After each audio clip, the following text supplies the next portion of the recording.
Hasil rapat perdana Board of Peace atau Dewan Perdamaian menyatakan Indonesia ditunjuk menjadi wakil komandan pasukan stabilisasi internasional atau ISF yang baru dibentuk di Gaza. Kemudian bagaimana Indonesia bisa mengemban tugas ini dan bagaimana perdamaian ini bisa terwujud. Kita akan bahas bersama dengan sejumlah narasumber yang akan bergabung saudara di sambungan daring. Yang sudah bergabung bersama kami ada dosen hubungan internasional Presiden University Teguh Reza Syah. Selamat pagi Pak Teguh. Selamat pagi, salam dari Presiden University. Ya, dan nanti akan bergabung juga saudara Herman Khairon, Sekjen Partai Demokrat. Tapi sebelum ke Kang Hero yang belum bergabung, kita ke Pak Teguh terlebih dahulu. Pak Teguh, seperti apa kemudian respons Anda melihat Indonesia kemudian ditunjuk di posisi yang strategis ini sebagai wakil komandan dari ISF? Saya pikir penunjukan pada perwira tinggi Indonesia itu sangat wajar ya. Karena reputasi Indonesia yang sudah mengglobal. Kita sudah terlibat dalam banyak sekali misi-misi peacekeeping operation di seluruh dunia dari tahun 50-an sampai hari ini. Dan kualitas peacekeeping operation Indonesia itu luar biasa. Mereka sangat terlatih, sudah dilatih lama di Sentul. Kemudian mereka juga sangat memahami hukum internasional. Mereka sangat memahami budaya lokal. Dan mereka mampu berinteraksi secara lintas budaya. Dan yang uniknya adalah kalau mereka itu didatangkan pada suatu wilayah, itu sudah ditunggu-tunggu oleh masyarakat di situ. Karena masyarakat biasanya sadar bahwa prajurit-prajurit Indonesia itu adalah santun. Santun, kemudian menghargai budaya lokal, dan biasanya kalau terjadi rotasi atas anak-anak kita tersebut, biasanya masyarakat setempat itu menangis karena mereka minta agar didatangkan lagi dari Indonesia. Dan uniknya, kalau terjadi berbagai peristiwa yang melibatkan masyarakat lokal, biasanya mereka minta boleh bantuan pada PBB selama ini ya, tapi khusus di operator di lapangannya orang Indonesia. Karena mereka tahu orang Indonesia itu bersikap adil, orang Indonesia itu bersikap santun dan menghargai masyarakat. Jadi ini adalah hal yang lumrah terjadi. Saya tidak terkejut ketika Donald Trump mengatakan akan meminta atau Indonesia untuk mengirimkan seorang wakil dari ISF. Dan Pak Presiden Prabowo Subianto sudah mengatakan saat ini sedang memilih dan selanjutnya akan menunjuk, dan hal ini tidak sulit karena saya perhatikan kaderisasi di TNI itu sudah berjalan berdasarkan prinsip-prinsip meritokrasi. Jadi mereka naik ke atas itu dengan proses berjenjang, kemudian mereka juga sudah mengikuti pendidikan pelatihan yang sangat bagus di level sekolah staf dan komando, Angkatan Darat, Angkatan Laut, dan Angkatan Udara, dan selanjutnya masuk ke level Sesko TNI. Nanti dari situ akan naik lagi ke level Lemhanas. Dan saya yakin dan percaya bahwa siapapun yang dipilih oleh Presiden nanti untuk menjabat sebagai wakil komandan di Gaza nanti itu akan mampu bertugas dengan baik. Cuman kita hendaknya memahami bahwa International Stabilization Force ini sangat unik ya. Mereka menjalankan fungsi-fungsi tertentu seperti misalnya security and law enforcement. Jadi untuk itu pejabat Indonesia nantinya harus benar-benar memahami bahwa kalau berbicara security dan law enforcement itu akan melibatkan Hamas, itu akan melibatkan pengamanan di perbatasan, kemudian juga akan terlibat dalam pelatihan angkatan kepolisian dari masyarakat yang ada di situ. Kemudian juga aparatur Indonesia nanti akan terlibat juga dalam kegiatan demilitarization. Dalam hal ini mereka akan mengamati bagaimana terjadinya decommissioning. Jadi dalam hal ini adalah identifikasi dari persenjataan, dan juga senjata itu hendaknya diproses sehingga tidak terkesan bahwa Indonesia dan juga kontingen ISF itu berlaku tidak adil. Karena tidak mustahil akan ada juga masyarakat yang memiliki senjata, dan juga tidak mustahil juga ada orang-orang Israel di situ yang memiliki senjata.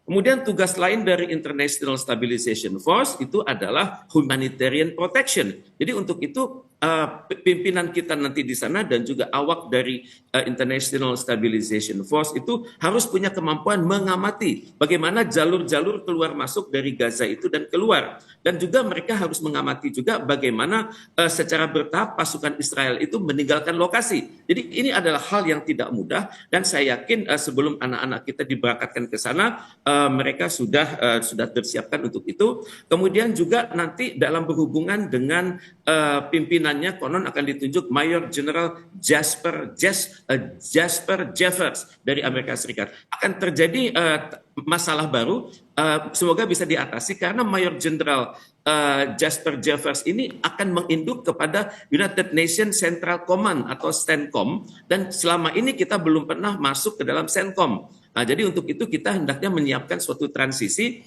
bahwa tugas Indonesia adalah sebatas di Gaza dan kita tidak akan terlibat dalam berbagai aksi dari US Central Command di berbagai belahan bumi. Karena itu jangan sampai nanti terkesan Indonesia itu merupakan bagian dari angkatan bersenjata Amerika Serikat. Karena kalau kita ketahui United States Central Command itu reputasinya cukup banyak di dunia. Kemudian mereka itu sudah lama berdiri tahun 1983 dengan nama sebelumnya Rapid Deployment Joint Task Force. Kemudian mereka juga terlibat dalam penyelesaian berbagai krisis di Timur Tengah, terutama sekali di Mesir, di Afrika, di Asia Tengah, dan juga di Asia Selatan. Jadi untuk itu kita hendaknya berhati-hati, jangan sampai nanti peran serta kita itu dianggap merupakan perpanjangan dari angkatan bersenjata Amerika Serikat. Nah itu dia Pak Teguh yang kita khawatirkan, memang khawatirnya kita jadi perpanjangan tangan dari Amerika Serikat maupun misalnya sekutu dekatnya Israel. Nah kemudian bagaimana kita bisa memastikan peranan kita di pasukan perdamaian ini untuk bisa menjaga security dan juga law enforcement ini, kalau kata Kemlu kan sebelumnya tidak akan masuk ke ranah pertempuran maupun juga pelucutan senjata Hamas. Bagaimana kita bisa memastikan kita tidak terlibat di situ Pak? Disinilah perlunya dan juga pentingnya Indonesia berada di Board of Peace itu sejak dini. Karena dengan kita berada sejak dini, kita bisa membangun kerangka pikir, kerangka job description, kerangka job specification dari stabilization force ini, dan juga terutama sekali bagaimana hubungan antara seorang komandan dan wakil komandan. Dan karena komandannya adalah berpangkat bintang 2, tentunya kita juga harus menunjuk seseorang dengan pangkat bintang 2 tapi juga junior misalnya ya. Kemudian juga kita harus memikirkan secara psikologis, karena kalau kita menunjuk seorang bintang 2 yang lebih senior daripada Mayor General Jasper Jeffers, itu akan ada masalah psikologis. Karena di masa lalu dalam penunjukan seorang pimpinan dari UN Peacekeeping, kita pernah menunjuk seorang jenderal namanya Rais Abin. Tapi ternyata belakangan diketahui begitu jenderal kita bintang 1, ternyata di sana itu pangkatnya sama. Ternyata pimpinannya adalah bintang 2. Jadi agar terjadi efektivitas, maka kita naikkan dulu pangkat dari jenderal tersebut. Kemudian kita juga pernah punya pengalaman dengan Jenderal Hasnan Habib yang menangani hal-hal ini, dan biasanya kalau pimpinan dari Indonesia yang bertugas di sana itu urusan-urusan kepangkatan itu sudah beres di sana. Kemudian urusan pengetahuan atas struktur organisasi itu juga sudah jelas. Kemudian juga aturan-aturan dalam berhubungan dengan tokoh Amerika Serikat ini, dan juga bagaimana cara tidak berhubungan nanti dengan CENTCOM, karena jangan sampai nanti kan nggak lucu jenderal kita hormatnya kepada Panglima dari CENTCOM itu bintang 4 dari Amerika Serikat, dari Angkatan Laut bintang 4 ya. Jadi tentunya hal-hal yang pakewu seperti ini hendaknya kita perhatikan. Jadi saya pikir seorang jenderal dari Indonesia cukup menjalankan fungsi-fungsi wakil, kemudian tapi memiliki kemampuan berinteraksi dengan Amerika Serikat. Dan untuk itu kan saya pikir tadi Pak Presiden mengatakan akan dipilih. Tentunya tidak sulit memilih, karena selama ini saya perhatikan jenderal-jenderal di Indonesia itu sudah terbiasa mengikuti program-program pelatihan di Amerika Serikat. Misalnya di Fort, namanya Fort ya, Fort Leavenworth, Fort Bragg. Kemudian itu sudah biasa kita perhatikan, misalnya di masa lalu Pak Prabowo sendiri pernah berlatih di Pangkalan Amerika Serikat, kemudian Presiden Susilo Bambang Yudhoyono pernah juga berlatih di sana, dan biasanya perwira Indonesia kalau berlatih di luar negeri itu rankingnya selalu tinggi, karena memang kita memilih prajurit-prajurit dan juga perwira-perwira yang sangat berkualitas, karena mereka membawa nama baik bangsa Indonesia. Jadi saya tidak kaget kalau nanti ada wakil komandan dari Indonesia itu akan berperan sangat aktif dalam berbagai forum-forum internasional di lingkungan International Stabilization Force dan juga di lingkungan PBB selanjutnya. Menunjukkan komandan yang pas ini juga harus diperhatikan tentunya untuk tadi menjaga keseimbangan antara komandan juga wakil komandan di ISF. Sudah bergabung bersama kami Sekjen Partai Demokrat Herman Hairon. Selamat pagi, Kang Hero. Pagi, selamat pagi. Ya, Kang Hero, tadi kita sudah bahas terkait bagaimana peran dari Indonesia nantinya ketika kita sudah menjadi nih wakil komandan dari ISF. Kalau menurut Anda sebagai partai pendukung pemerintah, seperti apa penunjukan Indonesia ini? Ya, saya kira ini sebuah penghargaan dan diplomasi yang luar biasa. Pak Prabowo tentu memiliki sesuatu atau strategi hubungan luar negeri yang baik. Tentu dengan dasar bahwa kita memiliki politik bebas aktif dan terus menjalin hubungan baik. Dan ini adalah sebuah komitmen, ya, bahwa kita bisa menunjukkan bukan hanya pada tataran diplomasi, tapi dengan kesiapan Pak Prabowo dengan 8.000 personil, bahwa ini adalah komitmen pasukan perdamaian, both on ground, yang menurut saya bisa menunjukkan bahwa Indonesia tidak hanya berbicara, tetapi juga menunjukkan kesiapannya. Bahkan ini merupakan wujud terhadap keinginan Indonesia yang ditunjukkan oleh Presiden Prabowo Subianto sebagai bagian dari solusi dua negara. Kalau tentu nanti ke depan pasukan ini bisa menjaga perdamaian dan pada akhirnya kemudian bisa mewujudkan dua negara yang merupakan solusi terbaik dari Palestina, tentu ini juga akan menjadi sebuah perjalanan sejarah. Kemudian juga ini adalah merupakan bagian kepercayaan dari berbagai negara, ya, terutama Amerika, yang saya kira Pak Prabowo karena pernah lama juga di Amerika tahu bagaimana sesungguhnya memimpin sebuah pasukan perdamaian, dan Indonesia punya pengalaman panjang lah untuk itu. Dan pada akhirnya ini kan juga akan menjadi langkah penting, ya, proses diplomasi yang tentu dengan ditunjukkan dengan sebuah nilai-nilai yang bisa ditunjukkan kepada negara lain.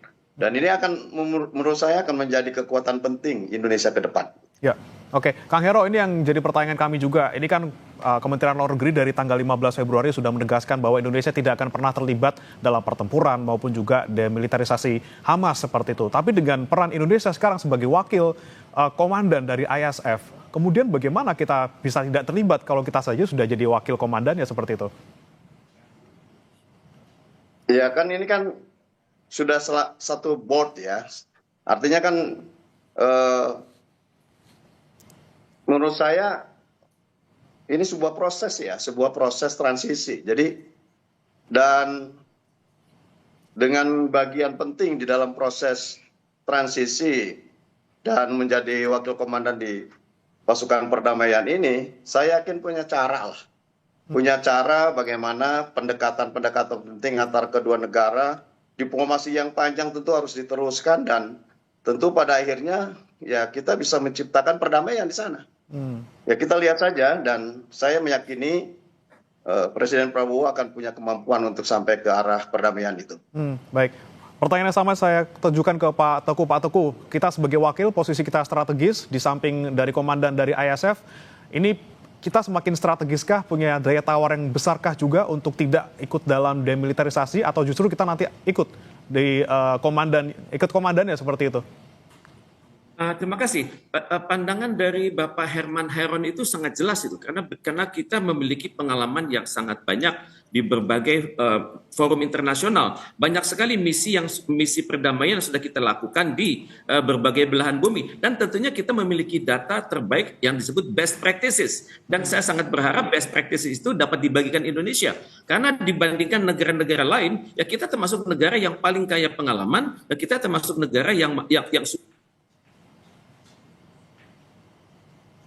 sudah teruji dan terdevelop sekaligus. Jadi untuk itu memang perlu konsultasi dengan semua anggota board of peace ya, sehingga tidak terkesan bahwa Indonesia itu melangkah di luar koridor berlaku di board of peace. Jadi dengan keberadaan Pak Prabowo di dalam board of peace dengan pengalamannya yang sangat tinggi dan juga beliau alumnus dari berbagai pelatihan militer Amerika Serikat, saya pikir tidak sulit bagi Indonesia untuk mendapatkan praktek terbaik karena banyak sekali namanya misalnya TASCAP, misalnya tugas-tugas akhir dari aparatur militer dari seluruh dunia yang bertugas di Amerika Serikat. Jadi Pak Prabowo punya kelebihan, beliau bisa mengkombinasikan lembaga-lembaga pelatihan yang ada di Indonesia, di Asia Pasifik, di Asia Afrika, dan juga lembaga yang ada di Amerika Serikat. Jadi saya yakin nanti ide-ide yang datang dari presiden kita itu dapat dikatakan lebih unggul dan lebih teruji daripada ide-ide yang datang dari negara-negara lain. Perlukah juga nih Pak Teguh, bagaimana kita bisa membagi tugas yang jelas, batasan yang jelas, koridor yang jelas, di mana pasukan kita ditempatkan, apa saja peran mereka, tentunya untuk menjaga keselamatan pasukan kita juga di sana. Dan untuk itu memang diperlukan informasi yang sangat detail ya. Jadi kita bisa dalam kedudukan kita sebagai board of peace, dalam kedudukan kita sebagai wakil komandan, ya tentunya kita berhak mendapatkan data-data intelijen yang selama ini tidak kita miliki. Mungkin data-data intelijen yang kita peroleh ini kualitasnya akan ada lebih tinggi daripada data-data intelijen yang berada di media massa ataupun berada di kalangan atas pertahanan di Timur Tengah. Karena biasanya intelijen Amerika Serikat itu sangat baik, memiliki teknologi remote sensing yang sangat baik dan teruji di lapangan. Dan ini adalah suatu alih teknologi yang sangat bagus dari Amerika Serikat kepada anak-anak kita. Saya nyebut anak-anak karena pada saat Pak Prabowo berbicara bulan Oktober silam, beliau menggunakan kata our sons and daughters. Jadi anak-anak kita ini saya yakin akan sangat banyak mendapatkan pengalaman di dalam International Stabilization Forces, dan tentunya hal ini kedepannya akan sangat membantu profesionalisme di kalangan Tentara Nasional Indonesia dalam penugasan mereka di berbagai belahan bumi dan juga profesionalisme mereka saat menjabat di dalam negeri sendiri.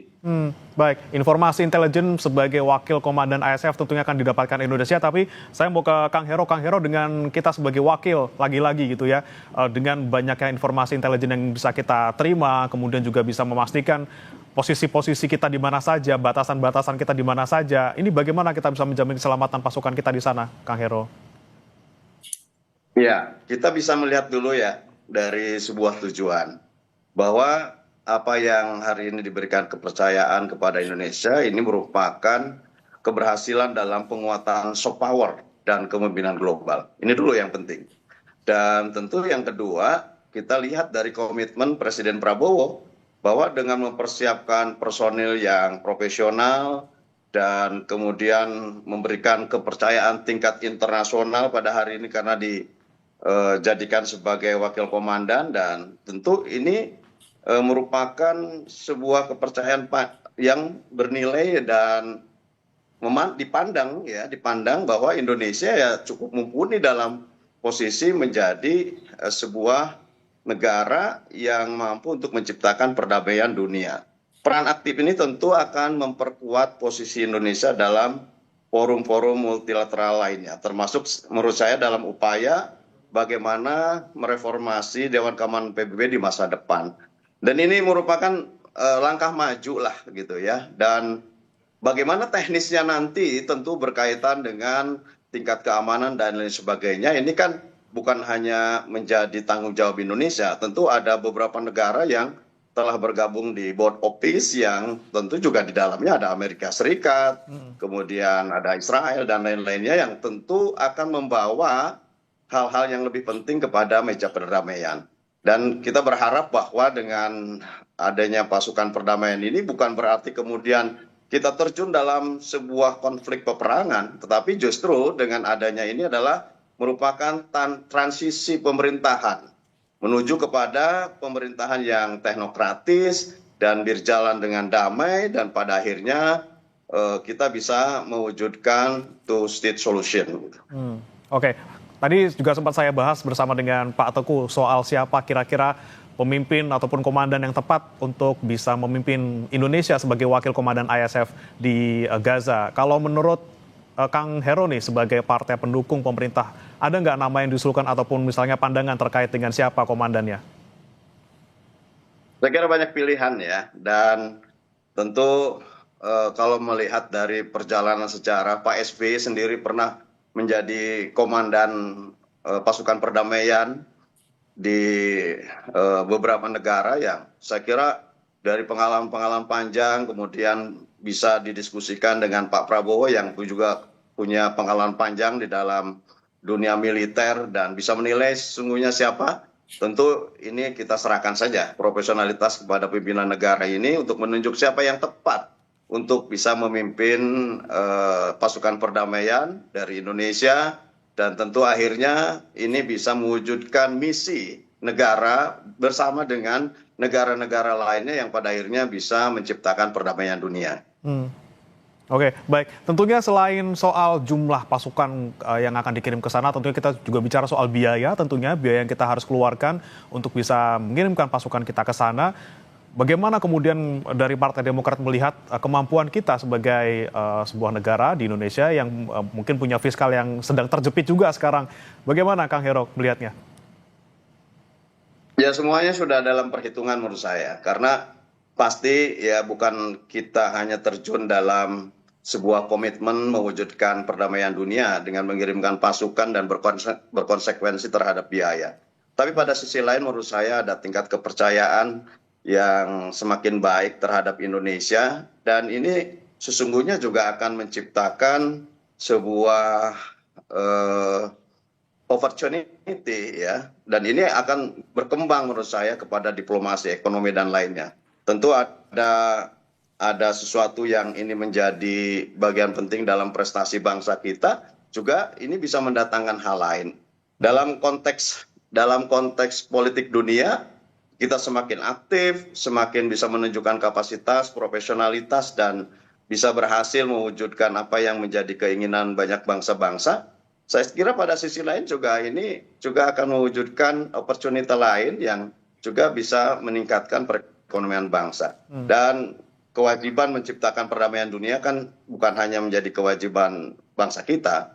Tentu pada akhirnya nanti hal-hal seperti ini akan menjadi pertimbangan. Dan saya meyakini Presiden Prabowo Subianto sudah mempertimbangkan dengan matang persoalan konsekuensi dan apa yang tentu menjadi resiko terhadap keterlibatan kita di dalam komitmen ini. Gitu. Oke, baik. Sudah dipertimbangkan pastinya oleh Pak Presiden terkait dengan biaya gitu ya. Kembali saya ke Pak Tuku. Pak Tuku, ini kita Indonesia tidak hanya satu-satunya negara yang mengirimkan pasukan yang sudah berkomitmen dari 5 negara, termasuk Indonesia, ada Maroko, kemudian Kazakhstan, ada Kosovo, ada Albania juga. Ini bagaimana kemudian kita nanti bisa berkolaborasi, bekerja sama dengan tujuan yang sama mungkin. Bagaimana kemudian kita bisa menyatukan ide dan juga gagasan yang sama untuk perdamaian Palestina dan juga untuk solusi 2 negara? Memang disinilah peranan hubungan internasional ya.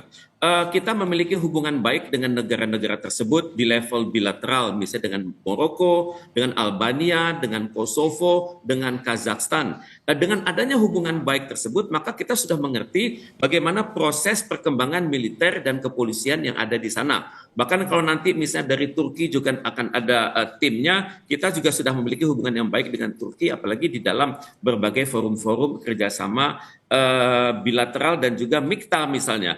Kemudian juga kita juga sadar bahwa untuk itu diperlukan memang seleksi anak-anak kita yang nanti masuk ke dalam stabilization force itu yang benar-benar siap pakai gitu, yang sudah bukan hanya terlatih dengan baik, tapi juga sudah mengikuti seleksi psikologi sebelum mereka berangkat. Dan ini juga hal-hal yang juga harus pikirkan. Kemudian juga bagi para operator Indonesia nanti yang levelnya lebih senior, tentunya kan mereka sudah harus mengerti sehingga tidak perlu belajar lagi gitu, karena pelatihan di Sentul itu sudah sangat bagus. Jadi nanti mereka sudah mengerti bagaimana yang namanya transisi pemerintahan, kemudian bagaimana prosedur bekerja secara damai, dan juga mereka sudah siap dari segi profesionalisme. Mereka sudah terlatih secara meritokrasi dan juga mereka sudah juga memenuhi kriteria kapabilitas dan akseptabilitas. Jadi ini yang harus kita yakinkan pada diri kita sendiri bahwa anak-anak kita yang berangkat nanti itu sudah siap pakai, sudah siap berinteraksi secara lintas kelembagaan dan juga taat pada hukum internasional dan benar-benar mampu menerapkan nilai-nilai luhur Pancasila di lingkungan yang baru tersebut. Karena lingkungan baru tersebut tidak aman-aman saja, itu kita berhadapan di satu lingkungan di mana masyarakatnya, satu keluarga itu pasti ada beberapa orang yang sudah meninggal, pasti ada mereka yang menyaksikan bagaimana anak kecil itu meninggal. Mereka sudah melihat juga bagaimana bom itu bekerja. Dan juga harus diperhatikan nanti anak-anak kita yang bertugas di bidang ZENI itu harus berhati-hati sekali. Kalau berurusan dengan puing-puing bangunan, itu barangkali suasana kejiwaannya akan lain. Kemudian juga di bekas-bekas wilayah yang sudah dibom tersebut, tidak mustahil itu masih ada bom yang bekerja. Kemudian juga tidak mustahil masih ada sisa-sisa kimia yang sangat berbahaya. Jadi untuk itu mohon Indonesia benar-benar mempersiapkan tim Indonesia sehingga benar-benar siap datang ke sana dan siap bertugas dan siap untuk berprestasi. Dan untuk itu saya berharap ini merupakan suatu lahan buat diplomasi publik Indonesia di level internasional. Karena belum pernah kejadian kita datang kepada suatu misi yang luar biasa ini dan yang masih banyak dipertanyakan oleh kalangan PBB sekaligus. Dan untuk itu tentunya kita harus benar-benar serius karena kalau kita perhatikan hari ini PBB itu masih mengadakan pertemuan sampai kemarin, mereka masih membahas situasi di Timur Tengah dan mereka juga mengkritisi gejolak yang terjadi di West Bank. Jadi kedepannya saya pikir Board of Peace yang ada Indonesia juga sudah berbicara juga, bukan hanya soal Gaza, tapi juga perkembangan di West Bank yang sangat mengkhawatirkan. Oke, baik. Terakhir saya ke Kang Hero. Kang Hero, tadi sempat disebutkan juga oleh Pak Teguh, bagaimana kita bisa mempersiapkan 8.000 pasukan kita untuk bisa berangkat ke sana dalam keadaan siap, baik secara fisik, psikologis, juga maupun teknis. Masukan Anda untuk pemerintah? Ya. Semoga ini bisa dijalankan misi ini dengan baik ya, dan tentu ada manfaat penting bagi kita bagaimana dengan pengiriman pasukan dengan skala besar ini akan memberikan keuntungan teknis pertahanan bagi nasional kita, dan tentu pengalaman operasional personel TNI akan mendapatkan pengalaman yang sangat berharga karena di sana akan kita dihadapkan dengan pengelolaan zona konflik yang kompleks dan berteknologi, dan tentu pengalaman ini akan menjadikan hubungan baik dengan negara-negara lain dalam meningkatkan akses akuisisi terhadap alutsista yang lebih modern. Ini penting gitu ya, dan pengalaman ini tentu akan menjadi pengalaman berharga, akan tercatat dalam sejarah, dan mudah-mudahan ini adalah jalan terbaik menuju kepada pembentukan two-state solution yang pada akhirnya Indonesia berperan aktif dan pada akhirnya juga akan memberikan kepercayaan dunia Indonesia bagian penting di dalam percaturan dunia internasional. Dan mudah-mudahan ya bisa didukung penuh oleh negara-negara yang saat ini terlibat langsung di dalamnya, dan pada akhirnya pengiriman pasukan perdamaian bukan untuk berperang, tetapi tentu untuk bisa mewujudkan sebuah transisi pemerintahan yang teknokratis dan tentu pada akhirnya bisa menjadi negara yang damai, menciptakan sebuah hubungan baik antar negara, dan pada akhirnya Indonesia bisa mendapatkan manfaat dari semua ini. Itu yang kita harapkan bersama-sama. Indonesia apapun posisinya, apapun jabatannya, dan apapun seberapapun besar perannya, ini adalah konsisten untuk mewujudkan perdamaian di Palestina dan juga mewujudkan solusi dua negara. Terima kasih Pak Teguh Reza Syah, pakar hubungan internasional Presiden University, dan juga Kang Herman Hairon, Sekjen Partai Demokrat, sudah bergabung bersama kami di Sapa Indonesia Pagi. Selamat pagi.